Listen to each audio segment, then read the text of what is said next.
APAPR people, really no fun to be had in this one. So probably minimum on jokes if that's what you're here for. So this is a patient I was working with, and they had such fascinating data that I wanted to share it with you.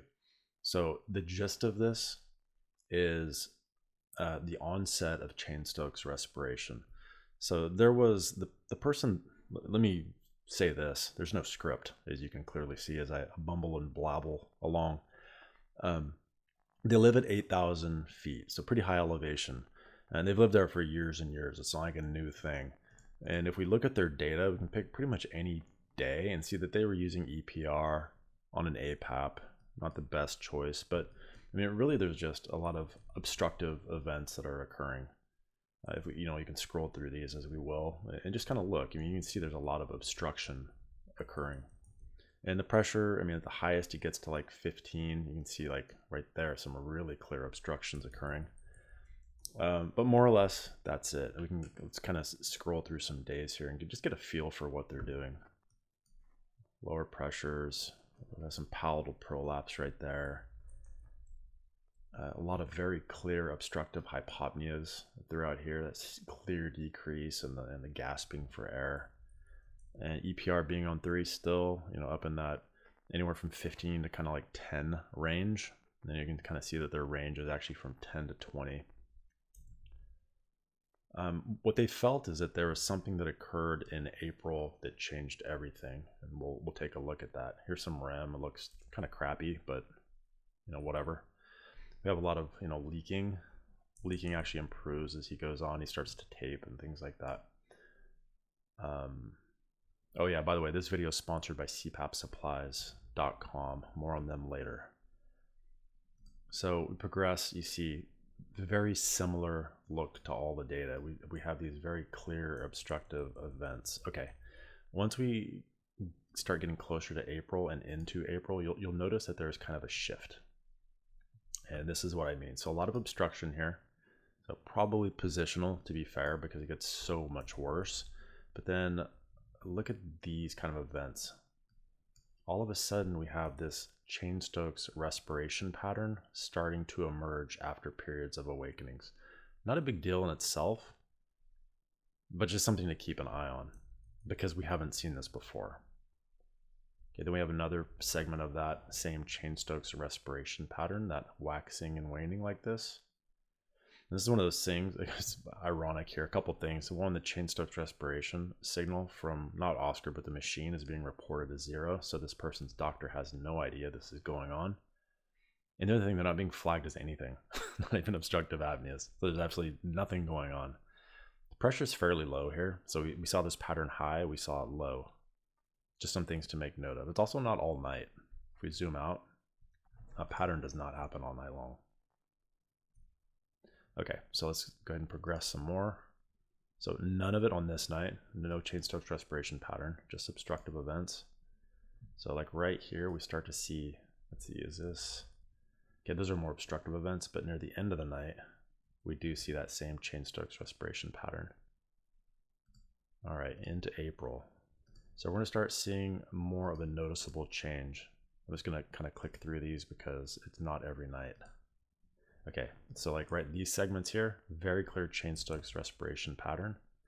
By the way, you can tell clear Cheyne-Stokes respiration because these little hashtags will be very close together. This is just zoomed out. We have another cluster likely right there. Yep. And then we have this one that actually is being flagged. Very clear Cheyne-Stokes respiration pattern. This one is happening almost the entire night with the exception of REM breathing. And then here we can see the same palatal prolapse and collapse of airway on inhalation. So obstructive and central style apneas. And this is probably one of the first nights where it's a true Cheyne-Stokes respiration because it goes away during REM, but during non-REM, it's full of Cheyne-Stokes respiration during these segments. That's like critical to Cheyne-Stokes respiration. REM looks normal, non-REM does not. And remember, we have to contrast that with back in March. Everything looked, I mean, he's not on the right pressure, that's for sure. But it's also not Cheyne-Stokes respiration. Okay, so end of April, this is where he starts thinking he's having a problem, where it's like in looking at this more, I think the problem was starting well before he thought it was just not full blown. Okay, so now he starts doing some really interesting things. Look at the stats. What I would actually recommend someone does in this case, really see if you actually have Cheyne-Stokes respiration. Sorry, we're serious. Glasses on. Actually, I can't read the screen. What I tell someone to do is try lower pressures, and he actually did that without talking to me. So he changed it to fixed pressure after watching some of my videos. That didn't do anything. Let's go ahead and take a look at that. That's June 2nd. So June 2nd. He tries putting on a fixed pressure without EPR. Some things I would suggest, and look, it's still there. Cheyne-Stokes respiration pattern all over the place. Okay, so he did that. He turned off EPR. Then he starts to lower the pressure greatly. We have one with full-time EPR and one with no EPR. So June 12th and 13th, we'll take a look at. June 12th. So this one has EPR, even though it's on a very low pressure. Clear Cheyne-Stokes respiration. We go to the 13th.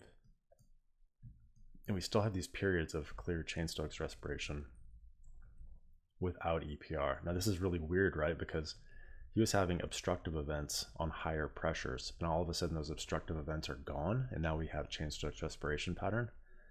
Super bizarre stuff. So you see how it's just getting, seemingly, it's not like worse every night, but it's getting worse and worse to the point where the nights it does occur, it's really, really bad. And then it progresses to when I see him, it's like everything is just really bad all the time. And we're having still, like I said, these mix of periods of clear obstruction, these flat tops, mixed with these clear Cheyne-Stokes respiration patterns. That was like right there. Yeah, still Cheyne-Stokes respiration pattern all throughout. Okay, so what's the recommendation for this guy? Like, what is one to do? Let's see here. Yeah, so see, it just keeps getting worse, and he's like, what the heck? I'm at my wit's end. We can look at the overview and see how the AHI just kind of spikes out of nowhere. It's really all over the place. A lot of these are being not captured by the machine, so it's really hard to look at this view and say you can make any sense of it, because we've seen that so many of them are not flagged on other nights.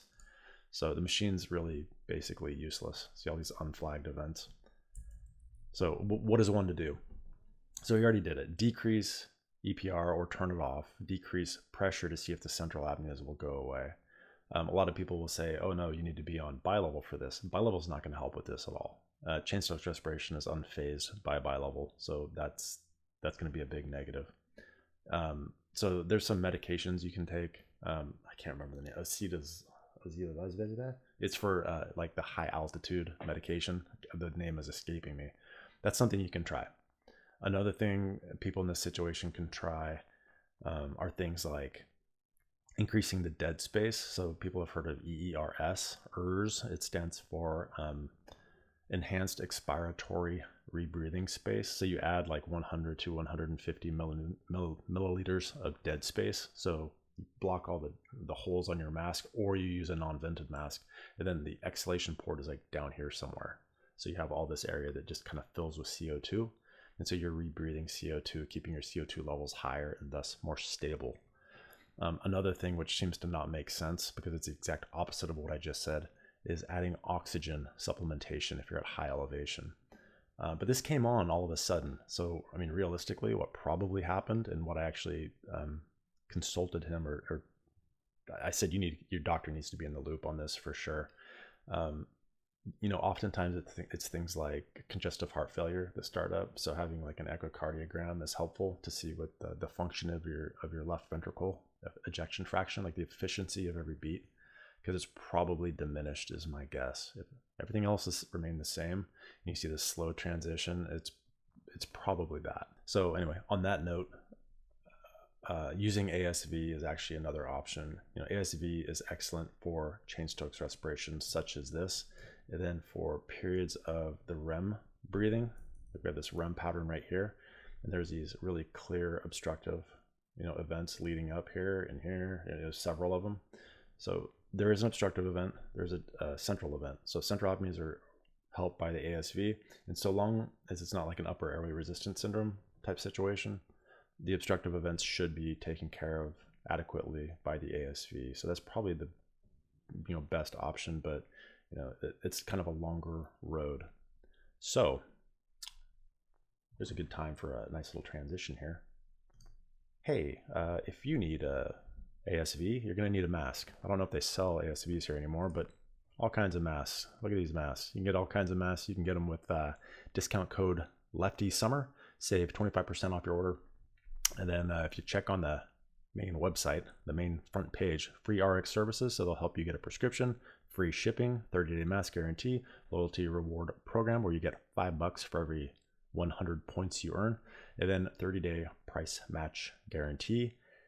Read about them if you don't know what they are. Anyway, that's pretty much all I have for this one. Thank you so much for watching. Please like and subscribe if you want more of this content. Bye.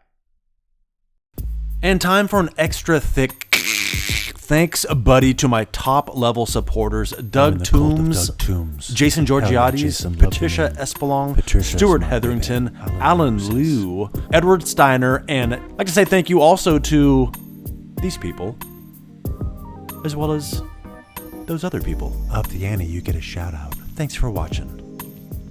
Bye-bye. Barely even on screen, but still appreciate the support.